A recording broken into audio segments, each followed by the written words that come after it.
Lonnie the theater lady, it is always good to see you on Burgh Vivant.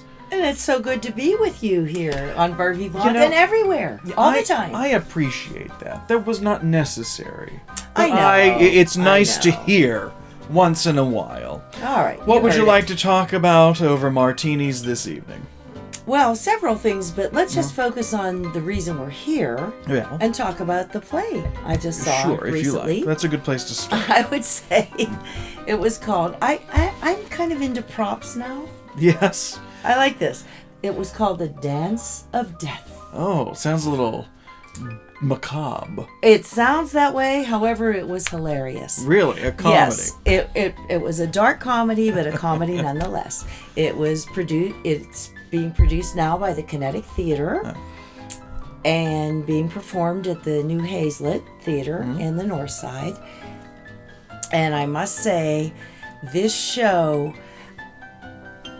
from the minute I walked in, I was excited because I knew about the all-star cast that was going to be in the show, and they had the Hazlitt set up like a theater in the round, which I've never seen before there.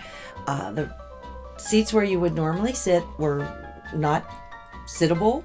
Is that a word?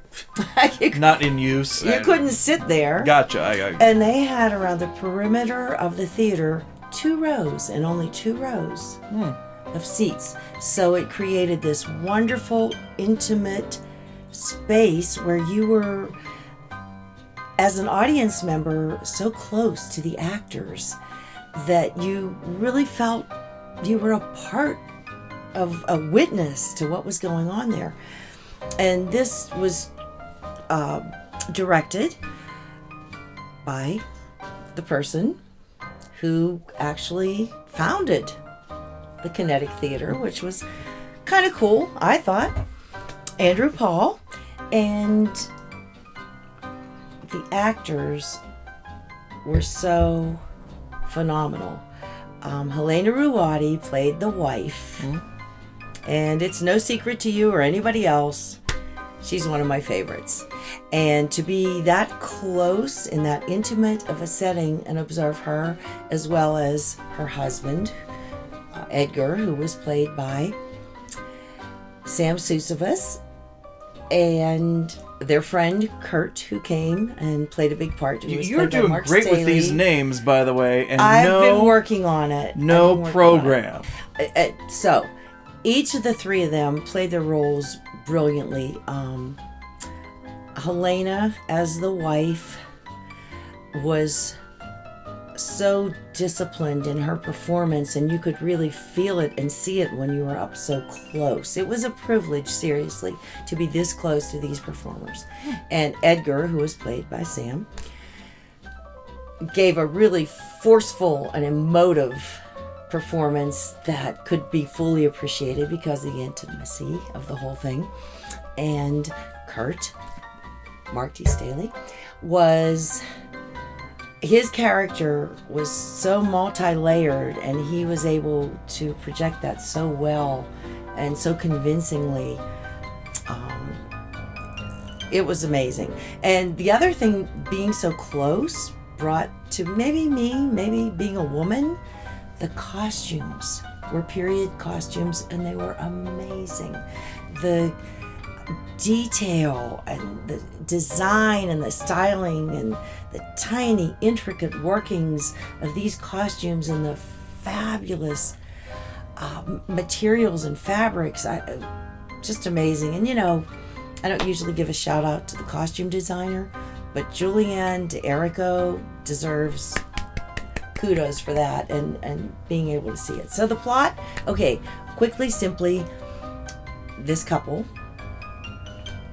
Edgar and the captain, Edgar is the captain, and his wife Alice are approaching their 25th wedding anniversary, and the question is, will they actually make it? Because their interaction... They're dancing towards death. Well, the death of the marriage, for sure. And they're just so vicious and so hateful to each other. That sounds good. Well, it's good because I don't know how they manage this, but it's funny. And this was written by a Swedish playwright, August Strindberg. He's been dead for about over 100 years. But this was His Dance of adapted- Death was longer. Yeah, he's done. But it was adapted by Connor McPherson.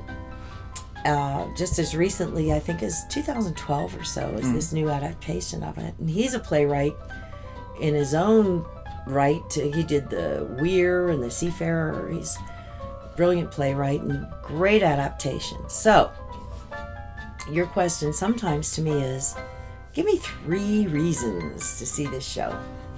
And number 1 would be the phenomenal acting, close up to see people that are such masters of their craft, and to see them right there. I could have reached out at times and touched them. They were that I'm sure close. they're glad that you refrained from doing that. Well, they wouldn't have noticed. They were so in character and so oblivious that anything was there other than what they were doing.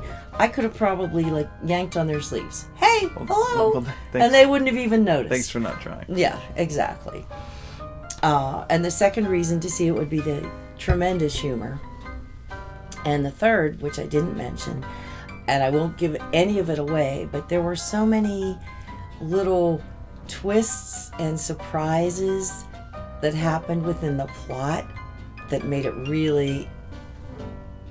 really an intriguing show. We like that. to We like watch. these twists and turns. Yes, and drama. it was. It is surprising with each scene what you thought you knew and what you thought was happening was like, whoops, It's nope. every day for me. Yes, so I would say this is a show that grabs your attention from the very first snappy dialogue that occurs, and it holds your attention throughout as you witness this really intense psychological drama unfold right in front of your eyes. Dance of Doom. Death. Death. What did I say? Doom. No?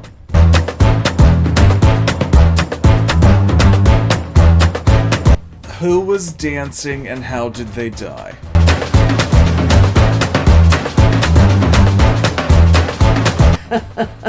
We are not doing that again. Okay. That I cannot afford the laughter.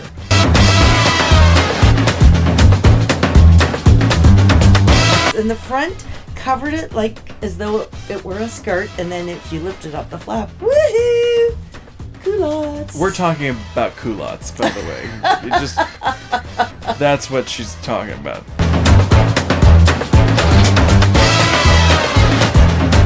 This lady at the theater, and I don't want to pick on somebody, but she was sitting in the front row, and often the action was happening near her. She had a dress on, and she had her one foot on the floor and the other foot up on a little step with a dress on. I was like, Oh, well, my gosh, that's an equity perk now for the distracting. actors. That's in their It's contract. very distracting.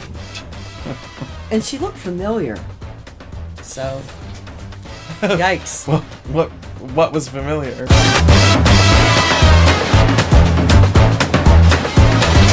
Now I need a drink.